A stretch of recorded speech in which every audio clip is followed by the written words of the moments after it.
I do think with auditioning, it's a muscle, and as long as you're keeping it warm, it's okay. And I think acting is a muscle, and just keeping it warm is the only way to do it. Whatever that looks like. It doesn't have to be paid work. It can be doing a scene with your friend. That's keeping the muscle warm. And so, yeah, like after my time with New York has come to a close, whenever that is, it's like, okay, we're going to have to warm up that muscle again. And it's the first couple auditions might be a little awkward for sure. Absolutely. We haven't done it in a minute. But I like to think to myself that I'm a little peddler and I'm selling carpet squares. And these are my carpet squares. And they might go with your curtains, but if they don't go with your curtains, that's fine. These are my carpet squares. You don't like them? That's fine. I'll go to the next room and see if they like my carpet squares. That's what I tell myself. That's what you tell me. This is the company of New York, New York. Well, I think all of you on stage know that I love this musical. I'm a huge fan. Here, pass the waters down. Let's see. We're going to do the pass off. Here we go. This is like a Susan Stroman step from one of her shows, like passing the water, right? Everybody got it? Complete. Perfect. You are all perfection in this show. What is it like living in the world of this musical of New York, New York, and what has made it so special for each of you? Who wants to go first? I'll go first. Okay. I'll go first. What is it like to live in this world? I think it's a very magical time. There's something about not only the aesthetic that our incredible director and creative team have created for us to be in. All of the elements of the show are so spectacular, but it was a really important time in history in this city. We were just coming out of a war, and there was like a resurgence of energy and possibility, and true to kind of where we are today after what we've all been through and what we continue to go through with this pandemic and the trails that it's left in our lives. So being a part of that hopeful spirit is really exciting. As a Latina woman, I feel so lucky to be able to represent my culture so authentically on stage. I play a Cuban woman, and my heritage is Cuban. And the creative team and the writers are also so open to really honing in on the specificity of what being Cuban means, down to allowing me to put a virgin that's specifically the patron saint of Cuba up on a Broadway stage. So that level of specificity and being able to honor that for me means the world. And that's being able to do that every night and represent us on that stage every night is really quite beautiful. I think for me, what I really love about the show is it's unabashedly big. It's a big Broadway musical, and I think that we'd seen a trend of kind of like pared down things and shows that were beautiful, theatrically beautiful, but pared down. And this is not pared down. It's got a big orchestra. It has a big cast. It has a huge Tony Award-winning set. Yeah. It's got all of these things to it that just scream Broadway. And I was missing that in my theater-going experiences. So I feel very, very fortunate to be a part of that. And the best part of it for me, as is always the case, is the people. It started off with the creative team. It starts off with John Kander, who's a 96-year-old man that has more energy than me, and is coming in with such openness, not to impart wisdom as much as he is to learn and to take in what we're giving him. And for somebody of his achievement level and at his age to be that type of person is incredible. You have Lin-Manuel, who's just the biggest cheerleader you could ever wish for. He's selfless in what he wants, the energy he wants to give to the room and to the people in the room. You have Susan Stroman, who comes in with such a focused idea of what she wants, and yet also is open for collaboration and has an old school mentality and work ethic that I really treasure. And then all of our music team, the creative team, and then you brought in this cast. And it's just been a true joy to get to know each and every one of them and to see their work, but more importantly, just to be able to say hi and talk with them a little bit every day. Yeah. Beautiful. I think for me, the the world of the show is special because it contains so much. The show is big, and it's Broadway, and we do it with a smile on our face, but the world is also full of post-war grief, and these people who are dealing with loss and both potential loss and loss that they know has happened, and it's something beautiful to be able to go out and do something that makes people so happy, but to also have these experiences that are true to life in this city, that these things that happen to us, and yet we keep moving forward, and we keep getting on the subway and going to work and seeing our friends, and I think the show really does a great job of telling that. I like that the show is, I think, at its core about people holding their hands out to each other. Yeah. Really. And I know I've lived in New York 30 some years, and I've experienced horrific things, but just as many amazing things from people. So I love that the show really comes across in the show, that it's about your city. The city is about people and people's kindness and affection with each other. Beautiful. Yep. For me, it's the music. I love this art form, and I have for a long time, and I love to sing and dance and act and all of the things, but music was truly my first love. I was singing before I could talk, and there's something about music that it transcends everything. You all have that song that got you through the breakup. You all have that song that brings you back to that specific moment. It carries you in a way that no other force on earth really can. And John Kander knows how to wield it. Yeah. He is a magician. And I've never experienced being in a show where I could literally sing. I can sing But the World Goes Round in any mood. It doesn't matter, because it actually is there for you wherever you are. And it's something about the way he's crafted these notes together. So getting to sing that score every single day, such a gift. Nice. Angel, for you. This is a marvelous experience. As a immigrant myself, I am from Mexico. I came to the States when I was 10 years old, and this is just beyond my wildest dreams. But getting to represent a story that is an immigrant story and is one of hope, and of course also having some queerness in that, and in a time that really wasn't as fully accepting, is such a beautiful thing. And I'm just so lucky to be able to be here with this cast, and to be able to be with the creative team who, beyond their talent, they're just kind people, and have made me feel like I belong here. And that has helped me, which is the biggest battle, believing in yourself and truly going for it. That was the biggest hurdle, and they helped me, and these people help me every night. Beautiful. I want to continue on that question, because one of the greatest things about New York City, it has always been a melting pot of different cultures, nationalities, and races. And that's what makes New York really, really special. And that is true in one of the most many wonders of this musical.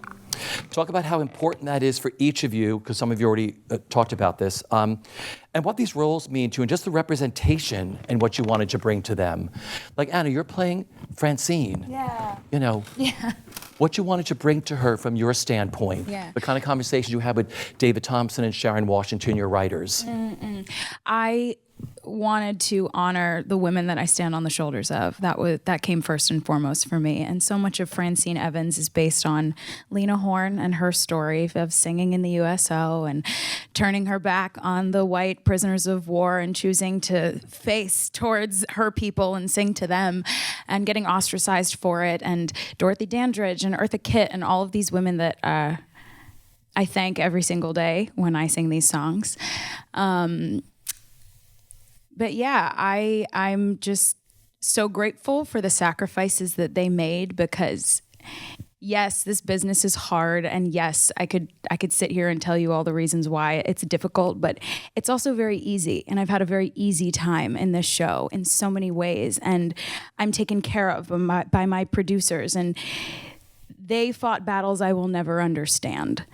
And so I'm just so thankful that I get the ease of stepping on this stage and singing these songs while this care and this family is just surrounding me, because so many people didn't have that. Yeah, beautiful. Anybody else want to talk about working with David and Sharon, specifically on your characters and what you wanted to bring to them? Because everyone's so different in this show, which is so wonderful. Like I said, it's a melting pot in this show. Who wants to go next? The funny, I'll just tell because I play a producer who's maybe not the nicest guy. Misunderstood. Not at all, actually. But Sonia Friedman, our producer, actually, who's also British, was very, very keen on making sure that this British producer wasn't played in a totally Snidely Whiplash way. So that was the one thing that Sharon and Tommy and I focused on, and Stroman, and then Sonia also. I was always looking to Sonia to make sure I got the nod of approval. Nice.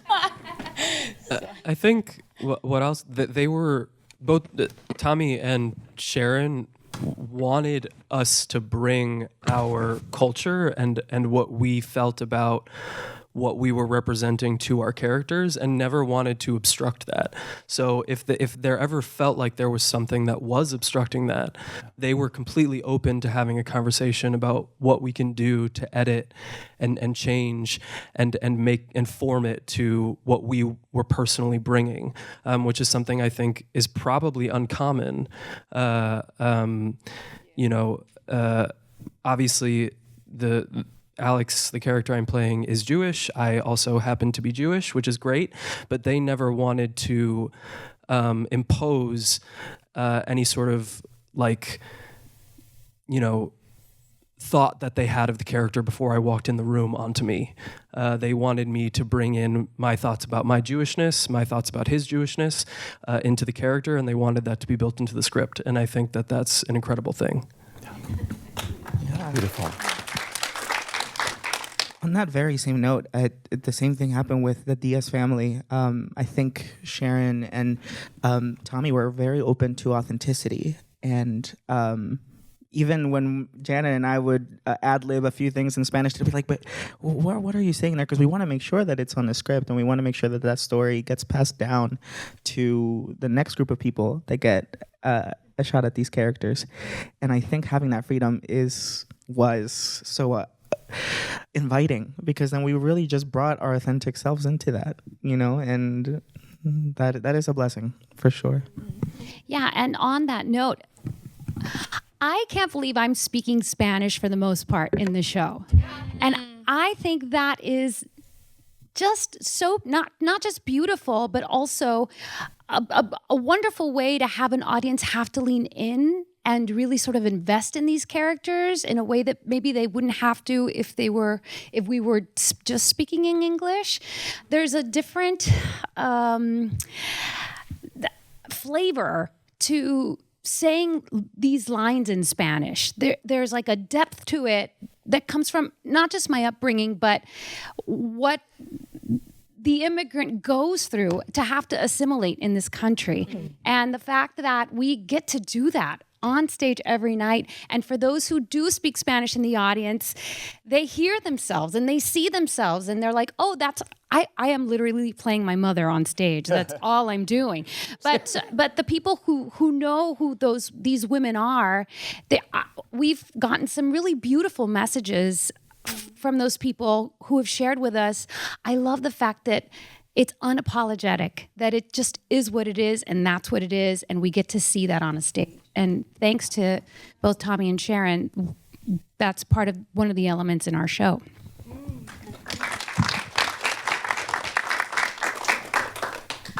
Emily, for you, I think all these stories are beautiful. Yours is so beautiful and heartbreaking. I love the journey you take us on in this show. What's it like playing the role you play, Emily, and just working on her? Well, This show was originally, what would you think, 4 hours long? This show was a very, very, very long show. And these, over the course of time, the stories got streamlined and streamlined and streamlined because nobody wants to sit there for 4 hours.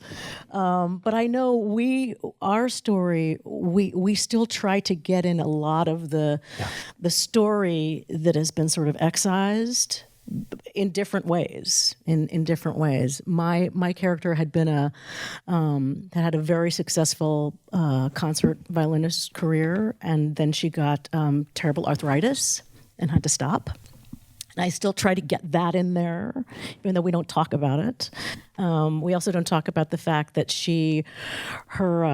this is a person who's had major grief in her life. Her husband had been, she'd been married to a person who worked on Wall Street, and he flung himself off a building in the crash of 29. And she was left to raise a son by herself, trying to make a living being a concert violinist while really not being able to be a present parent. So her relationship with her son isn't that great, and now he's gone off to war.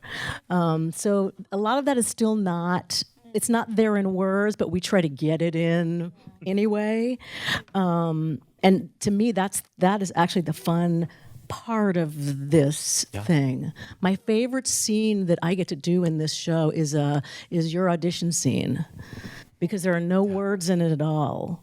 And I'm just living that audition with you in such a full way, in a way I think any parent who's watching their child do something amazing. You're standing there or you're in an audience, or you're behind a door and it's going on, and you're so invested in it. And so to get to have that moment every night with Oliver it's the full rich joy of this show for me. I can see it. You can. Yeah. Let's hear it. It's stunning. Absolutely stunning. But you all do that. You all fill in so beautifully the stories you take us on in this show. For those of you who have not seen New York, New York, it's sensational. Like I said, I've been there 4 times already, and I'm going back. So I can't wait to go back. You're all working, like I told you earlier, with 3 generations of Broadway's legends, that have created this musical. There's John Kander and the late Fred Ebb. For me, there's nothing better than that. Then you have original story by David Thompson, co-written with Sharon Washington, Lin-Manuel Miranda with additional lyrics, direction and choreography by Susan Stroman. Let's begin with John Kander. I'm sure you've all had these incredible pinch me moments with John Kander. Just being in the room with John, what has that been like for each of you? Would you share some fabulous moment like, I'm in the room with John Kander? Anybody can start. Angel. My last audition for the show, it was in person, and I came in and I sang a bit of my own music, and I sang it, for the whole team, but I didn't realize that John was in the room until Susan Stroh was like, John, do you have any notes? And turns around and there's John, and I cursed. I let it, and I was like, oh my God. And we had a moment. And then they approached me with the song Gold, which had just been written a few days before my audition. And when John came over to the piano, we had a beautiful moment. It was that the song is about my mother and how I want to uplift her, but it truly is just about also Mateo and how he wants to live his dreams and maybe even get to wear a golden dress someday. But John and I had a moment where we were just like, we saw each other, and there were tears in his eyes, and it makes me emotional even to this day. And I think that I just saw his humanity, and that I think has just translated into every musical moment in this show, and I think that's so special.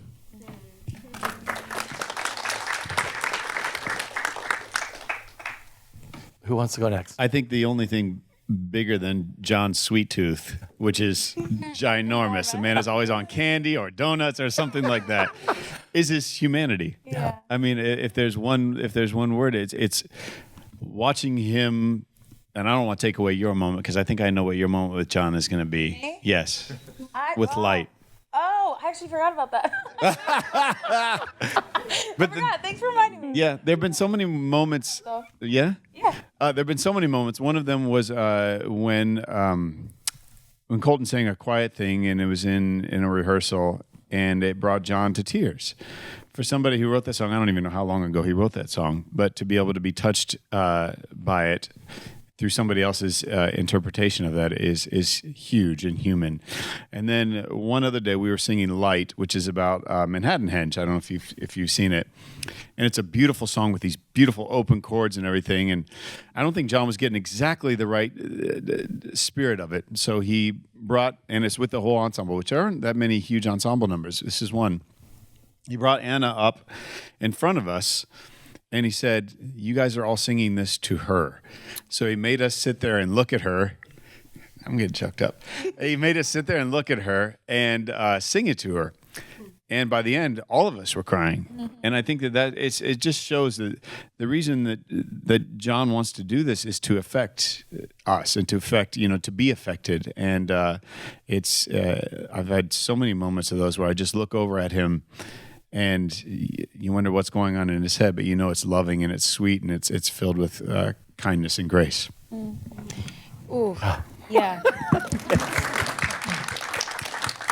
Yeah, he has an understanding that his work is not complete until it's experienced your interpretation of it. And as a singer, that's such an honor to be given the space to do what you do and interpret things the way you want them to. And so I remember when I auditioned for this, of course, you learn the notes on the page and you learn them exactly as they are written, because God forbid you ever insult John Kander's work by singing anything different. And I remember in one of our rehearsals, I was singing World Goes Round, and he was like, can you just do something different? I was like, what do you mean? I'm singing what you wrote. God. And he was like, yeah, but sing it how you want to sing it. Sing the song. You're the singer. Yes, this is a suggestion. This is the roadmap. But now drive the car, please. And there's something about him. He just has no ego. He does not need to be proven right in any capacity. He just wants to find what way is right and what way will work and what way will heal people the most. And he's always ready to lean on you. And so I felt deeply trusted by a 96-year-old man, which is wild. But yeah, that's it. I think the best thing about John as a creative is the fact that he never thinks he's being clear enough. He'll give a note and he'll be so articulate, and at the end of it he'll be like, you probably don't understand what I'm saying. and I think that's what makes his work so clear, is because he's constantly looking at it and being like, I don't think this is as clear as it can be. Which as an actor is so great, because you're having someone trying to make something as clear to you as it possibly can be, and someone who's willing to shift their thought process to make it more clear to you. And that's a wonderful and unique thing, especially in someone who has lived for so long and experienced so many things. And he's 96. And he comes in with more energy and openness than anyone in the room, and he loves the art form so much, and it's infectious, and you want to do right by him, and you want to honor him, and you want to show up for him. He's 96. He would come to rehearsal every day. Yeah. Mostly to just eat candy, but Whatever it takes, right? And he's cracking jokes right and left. He's not serious. No, and then he gets in front of the piano and he plays like he's a kid. Yeah. His fingers are so fast. It's just being in his orbit. It's magical. Yeah. And it makes you want to continue. And if he shows up, then you have to show up. That's it. That's good. Anybody else want to add about John? Well, I want to talk about working with Susan Stroman, what makes her one of the most sought-after director choreographers. And I'd like to start with Emily and Janet, because you've worked with Stro before. We have. Yeah, so talk about being in the room with Stro and working under her tutelage. And My gosh, one of my first jobs I got in New York was A Christmas Carol at the Paramount Theater, and Stro was the choreographer in that. and then I was the reader for Steel Pier, for all the auditions for Steel Pier. Wow.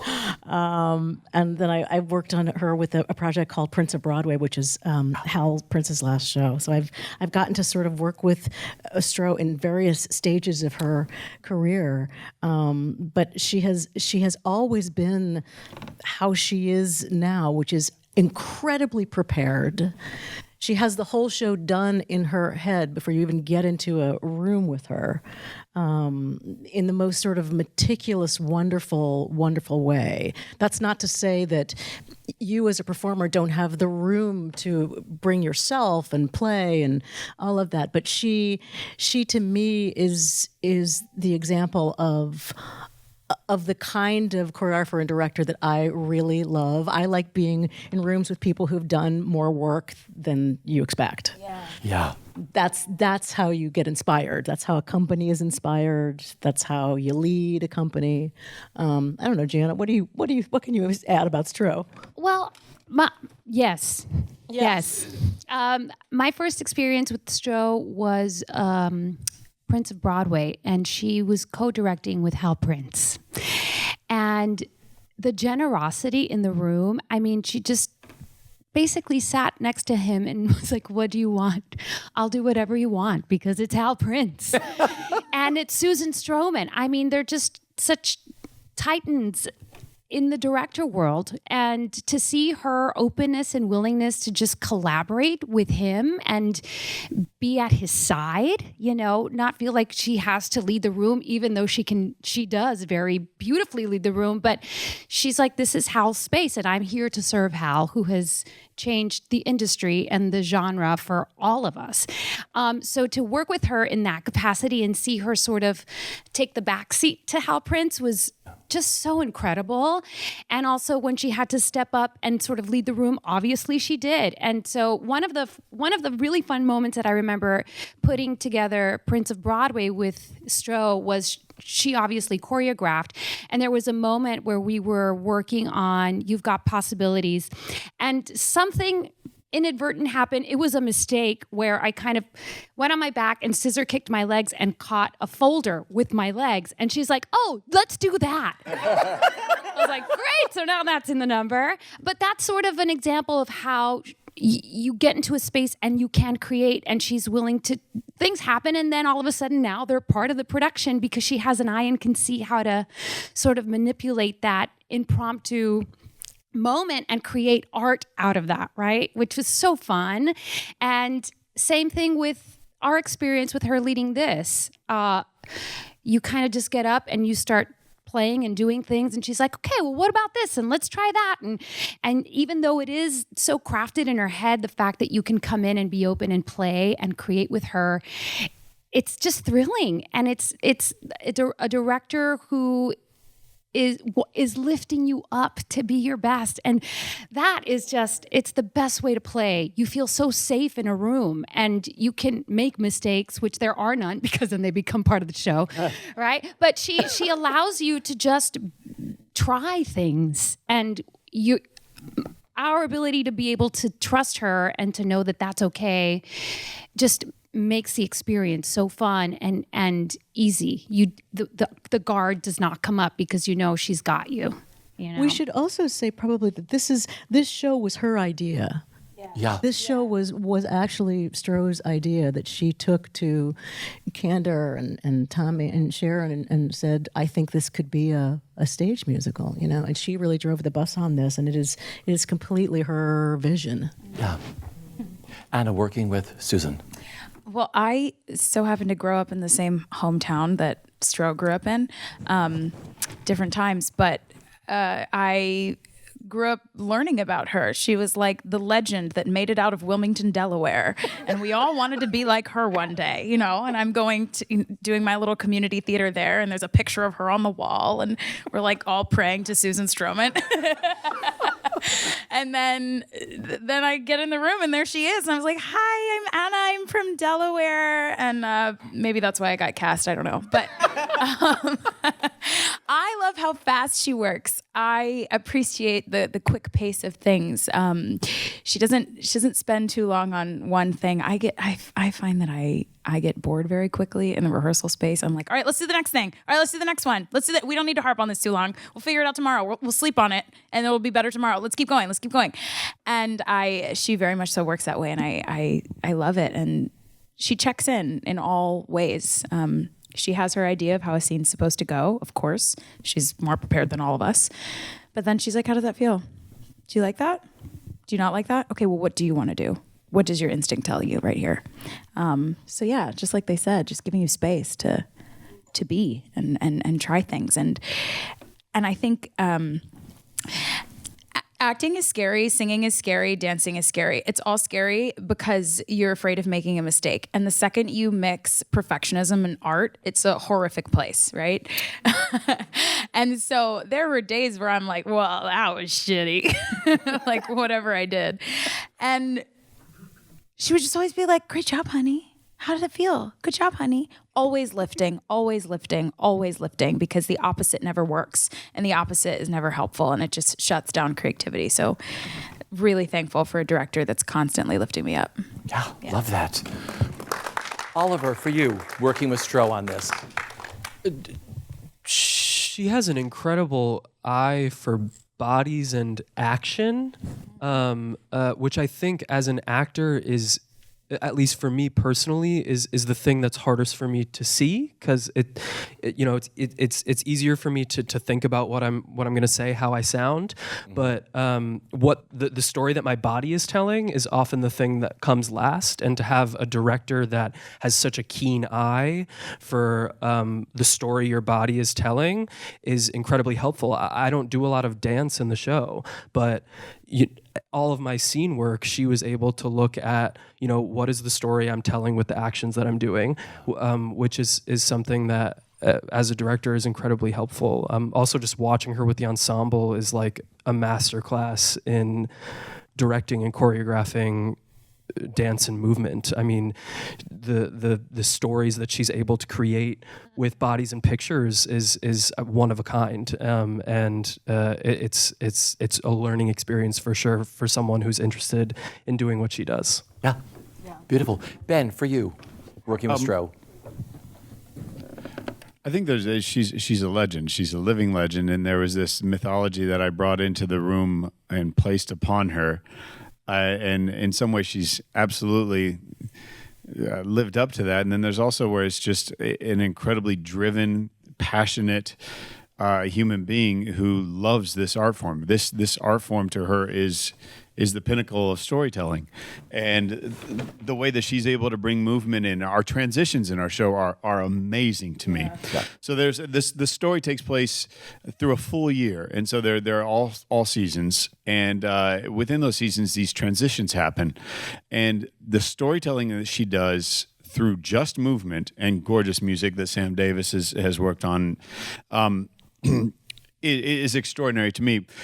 Maybe mostly because I'm not a dancer at all, and so the way that I look upon that kind of storytelling is with this incredible amount of awe, and the specificity which she gives you in those transitions to me is a masterclass, and that's what I love watching. Is I love watching how people work with the incredible artists that we have.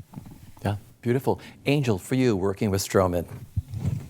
I mean, I couldn't agree more with what we're saying here, and something that rings true is just that openness that she brings. She's prepared and she knows exactly what she would like out of a scene, but gives us that freedom to play.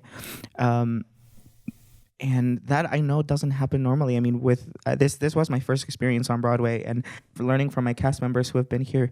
I know that this experience doesn't quite happen quite often, but I feel like it should, because we're not sitting here just gushing about these people because that's, they're paying us for to do that. Like, we are truly, I was truly taken back by not only their talent, but their kindness and their generosity, and really, truly just their passion to put this project on, because I feel like there was just so much love in the room to be able to do that.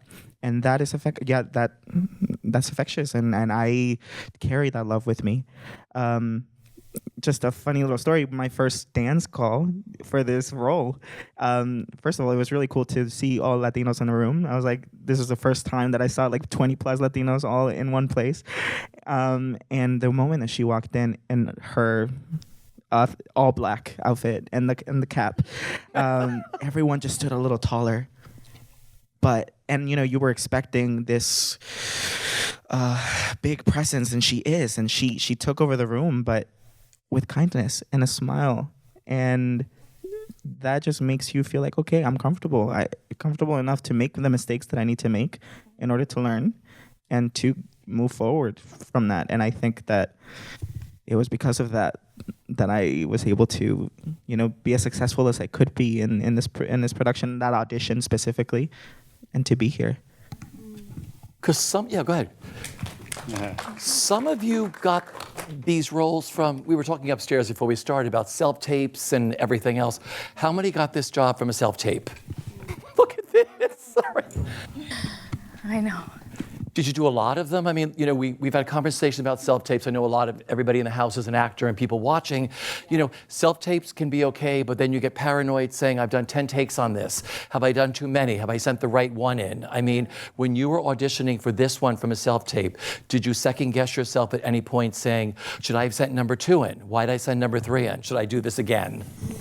Oh, yeah, of course. Absolutely. You care. You care so much and you want them to cast you. So, yeah, you're going to go over every inch of it and you're going to freak out because that's what we do. But, yeah, I sent in New York, New York, But the World Goes Round, and 3 scenes. That was what they wanted in the self-tape. And so, of course, I'm wearing a nice blouse and sweatpants because you're framed from here up, and socks. And I did several takes of each one. And every time I choose a take, I'm always just like, well, which one do I believe? Which one's honest? I would rather, maybe hit notes slightly wonky but actually be believable than sing it perfectly and look like a robot.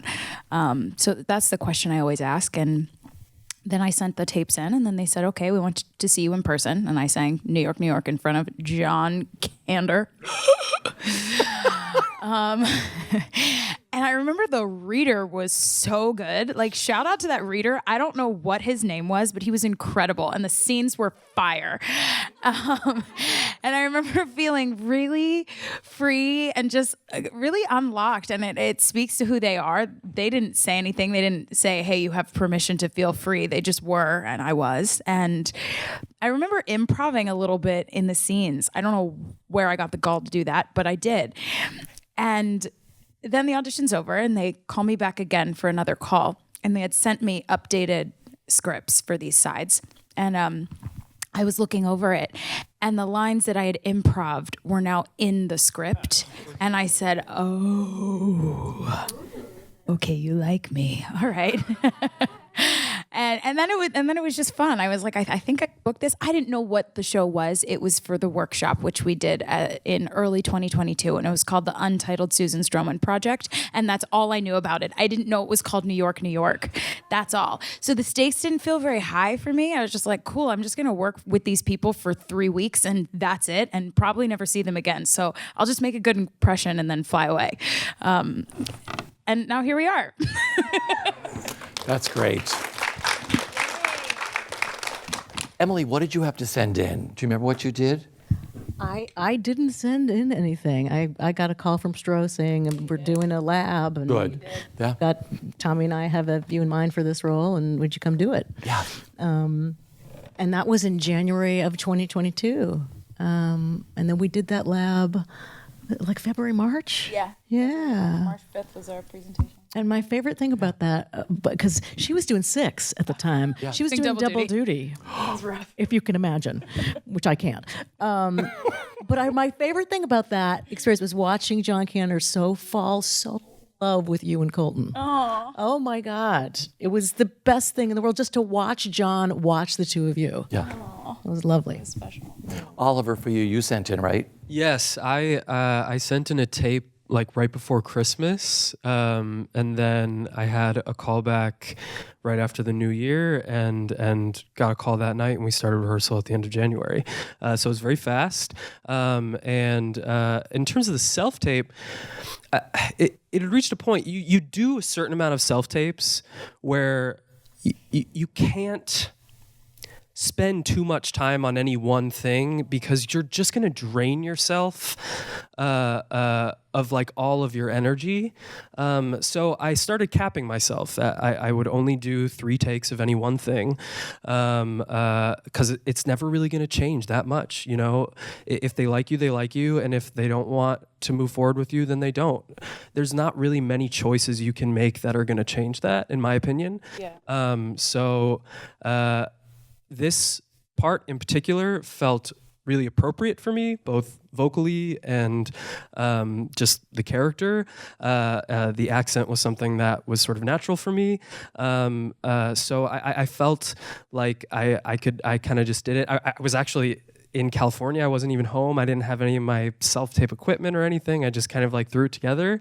I think the callback was really where the sort of part actually landed for them. After I'd done the tape, you get the callback, and that's when you're like, okay, I'm going to double down on this work, and I'm going to make this at least a really great experience. I don't know if I'm going to be cast or not, but so yeah, that's what happened. And then they found he was the last one cast too. I was literally doing press for the show, and they were like, "We still haven't found our Alex, man." And then they finally got your tape, and they were like, "Ah!" They were so excited. Anyway. Yeah. Ben, your audition for this. Mine's kind of funny. I was going to do a Sondheim concert in St. Louis, and the night before, I of course get 3 self-tapes. So my girlfriend and I are doing those late that night. We get them done, and then on the way to the airport or at the airport, I'm looking through all the self-tapes. I'm like, okay, that one's okay, that one's okay. And I got to this one, and I went, that sucks.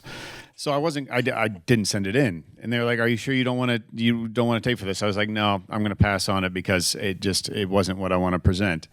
And so I get to St. Louis, and I'm in rehearsal, and it happens to be with Skinner here, and so after rehearsal, we're walking, and she's like, "So," I said to her, "I was like, so what are you doing?" And I didn't know if there was I wasn't sure if Broadway was going to happen for me again. This is my 7th, but I was like, I don't know if the landscape of Broadway is there for me anymore.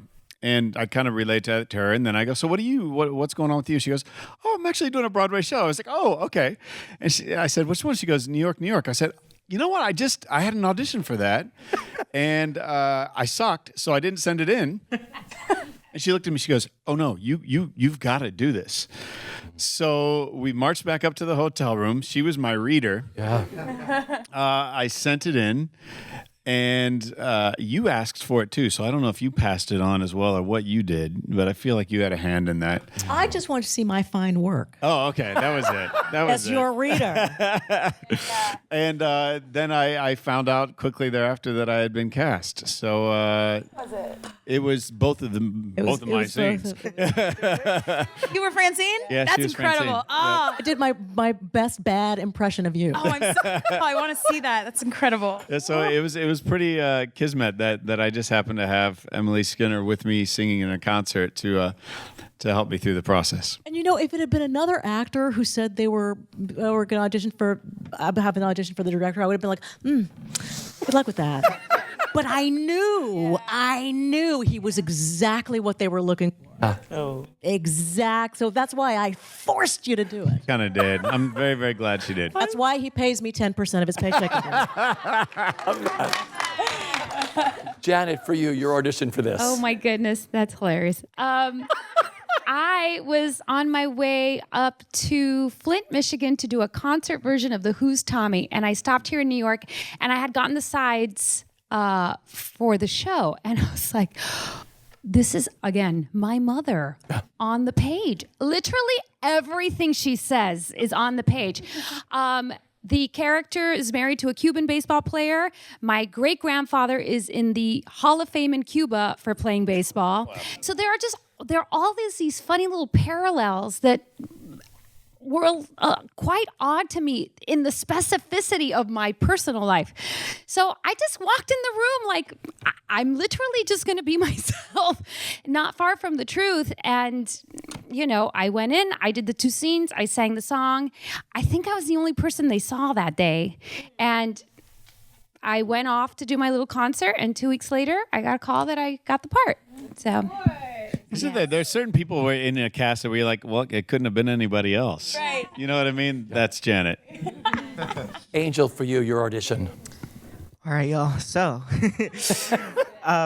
this one's a little wild because it happened really quick, like Oliver as well.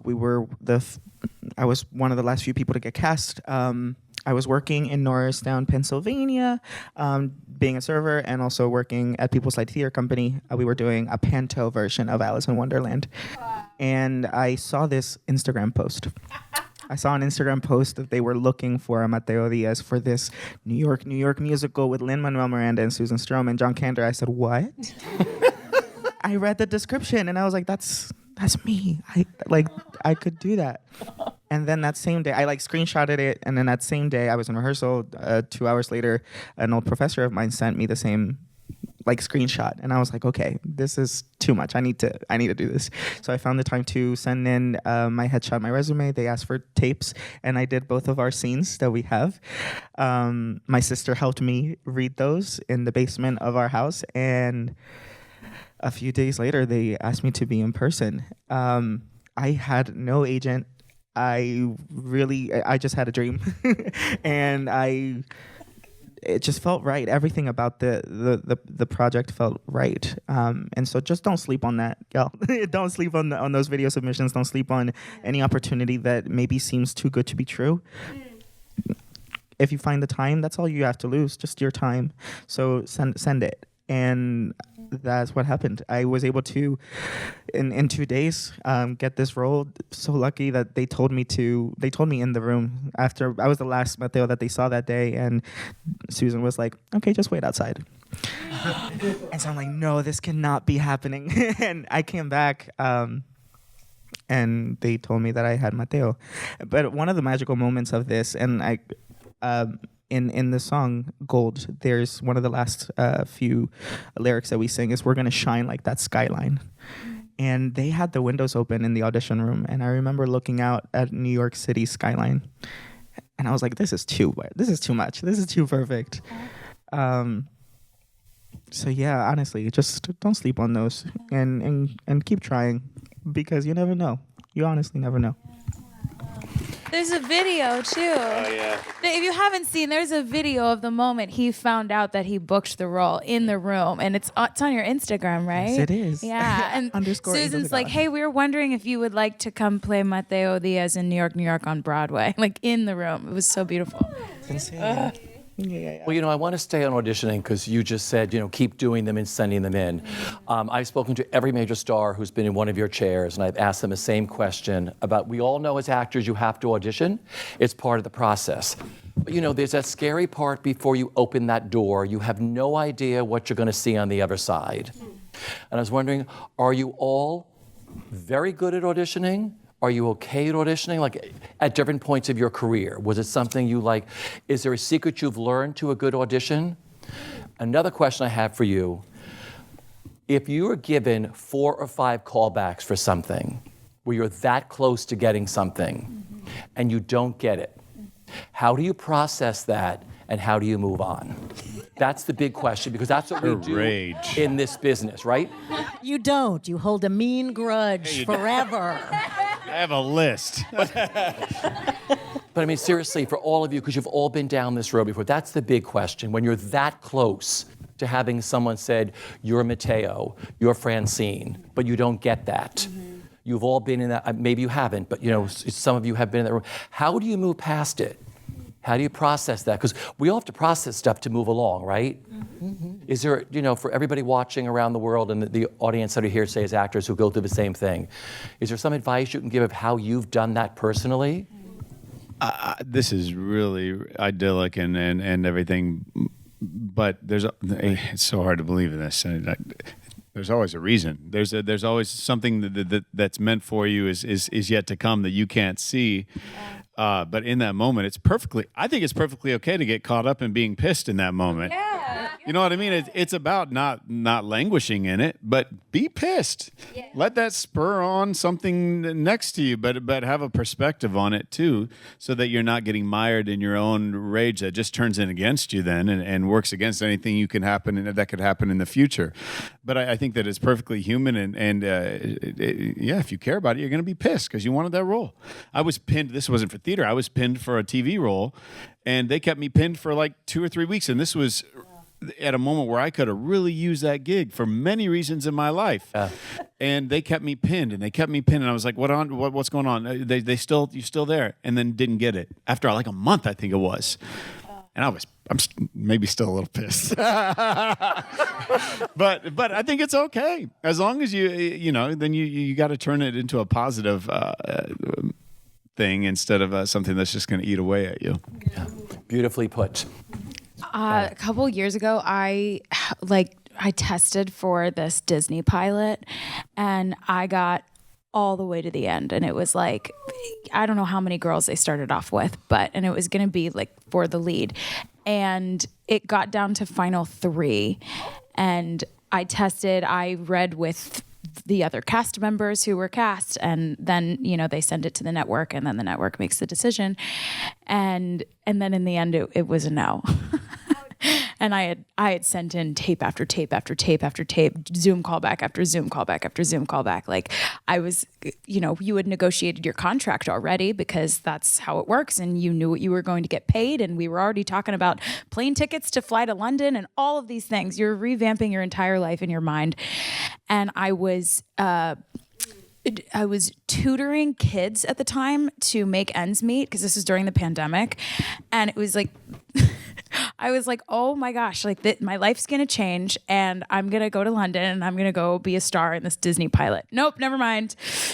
And it was at the end of the workday, and I was about to say goodbye to the kids, and my agent texts me, and he's like, hey, you need to call me right now. And I was like, I got it, you guys, I got it. And I went outside, and I called him. I'm like, hi, what's up? And he's like, nope.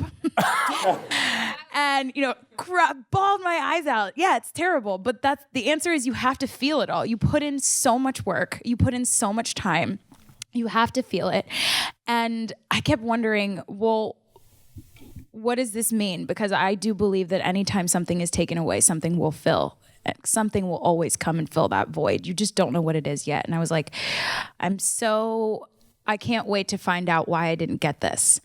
And then a year later, I was just looking up the project, and I was like, I wonder whatever happened with it. Like, are they shooting? Like, what's going on? Turns out production got pushed indefinitely because the other actors found other jobs, and it has ceased to exist completely and will never exist. And so there's a reason why I didn't book it, and a bunch of other jobs came in because of that. But yeah, truly there is a reason. I do think with auditioning, it's a muscle, and as long as you're keeping it warm, it's okay. And I think acting is a muscle, and just keeping it warm is the only way to do it. Whatever that looks like. It doesn't have to be paid work. It can be doing a scene with your friend. That's keeping the muscle warm.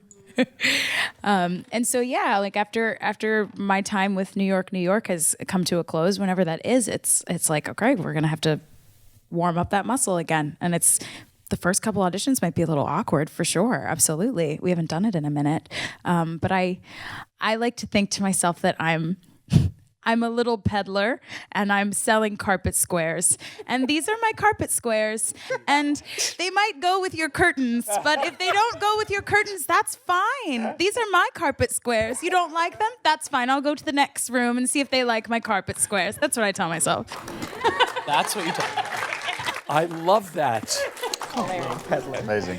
So, I think there's also something to, when you get really far, that means you're good, guys. Yeah. You're in the game. You are in the game, and you're playing. And I know that we all want to win the game, and we want to win the part, and we want to do the thing. But if you're part of that conversation, that means you're doing really good work. And there's really something to that I think we forget because we want the prize, right? But if you're part of the conversation, that's not to like be the hopeful one, but you're doing it. So to hold on to that, hold on to the things that pull you through, and keep you believing that you can. Yeah, I don't know. I feel like that's important, and that's something that's sort of like sidelined when you're really in the running for something. Something that I learned that sort of shifted auditioning for me was somebody said to me, and I don't remember where this was, they want you to win. They want you to be the person that solves their problem.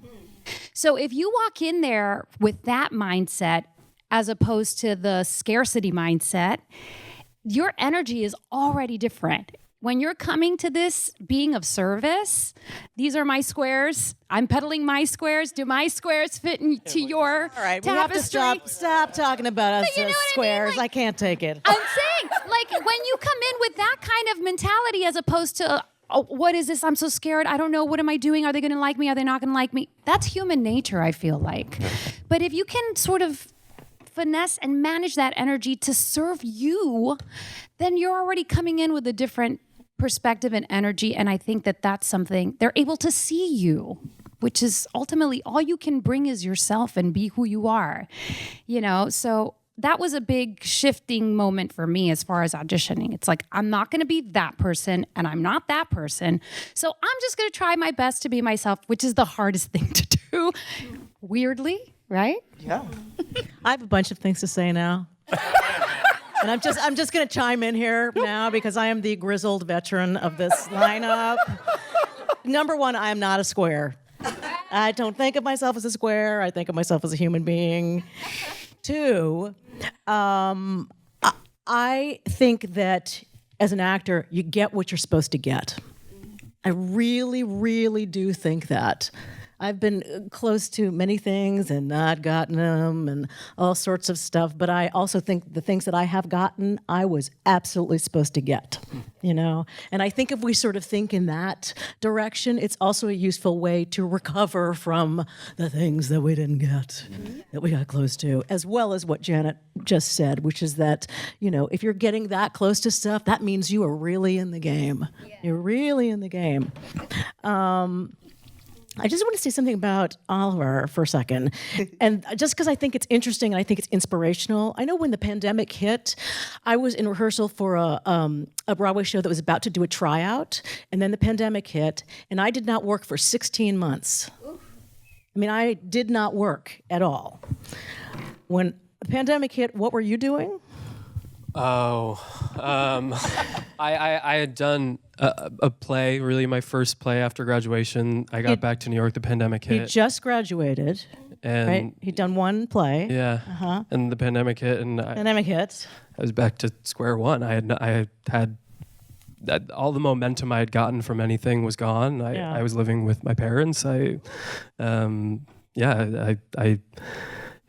Self-tapes were starting to be a thing in a way that none of us had ever learned how to do a self-tape. And because they really trained you how to do that in school. Oh, yeah, no, I had literally never done a self-tape in my entire life. And now all of a sudden it was like we were expected to know how to do this thing. And I think especially for people who hadn't been really in the industry before, people didn't want to take a chance on anyone that they didn't know. Things were just getting started again, and the things that were getting started again were being started with fear that they were going to end very quickly. So people wanted the assurance of having people they knew were going to be, you know, like actors that they worked with before, or that they at least knew something about. So trying to get back in after the pandemic hit was... But so can you imagine you get out of school, you're like, I'm out, I'm going to start to work, and then the pandemic hits. Yeah. And then, you know, 2 years into this, you get a call to make a self-tape for some show, and how many self-tapes had you done? Oh God, hundreds. Hundreds and hundreds and hundreds. Yeah. And he forced himself to make this tape, and he got it. Yeah. And he got a Broadway show. Yeah, and I think that it really is, I think, being at the right place at the right time. That there's nothing you can do, you know what I mean, other than be completely prepared. But it's also a stamina game. Yeah. It's a stamina game. If you do 40 self-tapes, you'll book one. Did you guys see that Bryan Cranston We'll video book where he one. talks about auditioning? And he said that his aha moment was that he has to stay in his lane.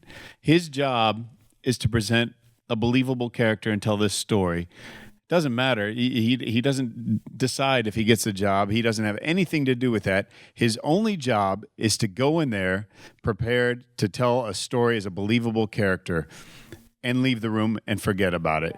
Yeah. Now, that's the hardest thing to do probably is to forget about it, but I thought the stay in your lane moment, that stuck with me. But you know what else? I will say, I actually think the advent of self-tapes, I think they are great. And I know I actually like doing self-tapes because I have so much more control over my audition. When I used to have to go and audition for things, you got to prepare when in your apartment. Then you got to get on the subway. You got to have your. Then you got to wait in a room with 20 other people who look like you, and they're running late. And then you got 30 seconds in the room, and if you nail it, you never nail it the way you think you're gonna nail it. It's none of that. It's none of that. A self tape, you have so much control. You can spend as much time as you want in it. Yes. You can shoot yourself the way you want. You can try different things. And then you send it out and you forget about it. Yeah. It's good for your mental health, I think. It's better as an actor for your mental health, I think, doing self-tapes. Yeah. Okay, that's all I'm saying now. Hope any of that was useful. But I did want to what Ben was saying. It truly is the combination of the what's for you is for you and then do the work. Kerry Washington has this great quote that I love and I think about it all the time. And she goes, if you really want to catch the bus and you pray and hope and dream that you'll catch the bus, and then you run with all of your might to catch the bus, and then you miss the bus, it wasn't your bus. But if you really want to catch the bus, you pray, hope, and dream, and then you slowly walk to get there and you miss it, it could have been your bus. So it is a combo at the end of the day. That's a great quote. I know. But the running is the thing that makes it so tiring. It's the fact that you keep running to the bus and the bus is never there. Angel down there, because you're new to all this, but Yeah, no, I mean that's real. And more than anything, I think it takes a lot of faith. Lo que es para ti, nadie te lo quita. That's right. What is for you, and I think you have to have a lot of faith in that. And something like specific to this audition, it's you just got to be yourself, which is the hardest thing to do. But there's no one like you. And you're either going to fit the puzzle piece or you're not. And I heard from one of the casting members that casted this show that it was just the way that I introduced myself. And I thought when I sent it in that it was the goofiest little hola, my name is. And I was like, but it was just truly who I was in that moment. And I think that caught their attention in some way. you're all a part of this. I mean, it's such a feel-good musical. So if you've seen it already, go again. If you haven't seen it, get a ticket to New York. New York is one of the best nights you'll spend in a theater with this beautiful company, which I'd like to thank them all for doing this today. Thank you for the having company of New York, New York.